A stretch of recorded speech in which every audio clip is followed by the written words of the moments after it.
পাকিস্তানের বিপক্ষে দীর্ঘদিন ধরে টি-20তে জয়ের দেখা পায়নি বাংলাদেশ।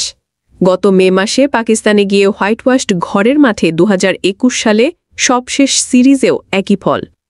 2016 সালের পর থেকে পাকিস্তানের বিপক্ষে টি-20র সংক্ষিপ্ত ফরম্যাটে জয়ের দেখা পায়নি বাংলাদেশ।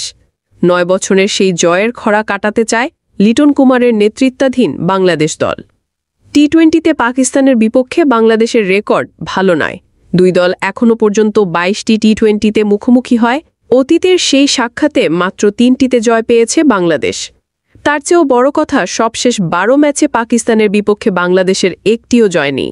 সবশেষ 2016 সালে মিরপুর শেরেবাংলা জাতীয় ক্রিকেট স্টেডিয়ামে এশিয়া কাপে 5 উইকেটে জিতেছিল বাংলাদেশ। পাকিস্তানের বিপক্ষে দীর্ঘ 9 বছরের জয়ের খরা কাটানোর প্রত্যয় ব্যক্ত করে লিটন দাস বলেন, গত 9 বছর ধরে আমরা জিতছি এই রকম বিষয়কে কখনো ভাবি না। আমরা শুধু ভালো ক্রিকেট ও নিজেদের ধরনের ক্রিকেট খেলায় মনোযোগ দেই। এই সিরিজেও একই দিকে আমাদের লক্ষ্য থাকবে। অধিনায়ক আরও বলেন, আমাদের সেরা ক্রিকেট খেলতে হবে।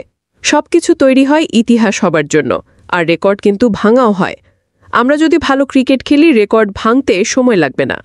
ওই রেকর্ডের চিন্তা না করে আমরা কি করতে পারি, আমাদের কতখানি সামর্থ্য আছে, কতটা ভালো ক্রিকেট খেলতে পারি, তাহলে ওই সব জিনিসই বদলে যাবে। তিনি আরও বলেন, নির্দিষ্ট দিন নির্দিষ্ট কন্ডিশনের ওপর আমরা সিদ্ধান্ত নেব, একই একাদশ নাকি বেঞ্চের শক্তি দেখা। আমাদের দলের যে বেঞ্চের শক্তি আছে, সবাই খেলার মতো সামর্থ্যবান। আমরা টিম ম্যানেজমেন্ট থেকে ঠিক করব কোন সময় কাকে খেলানো যায়, আমরা সেভাবেই চেষ্টা করব।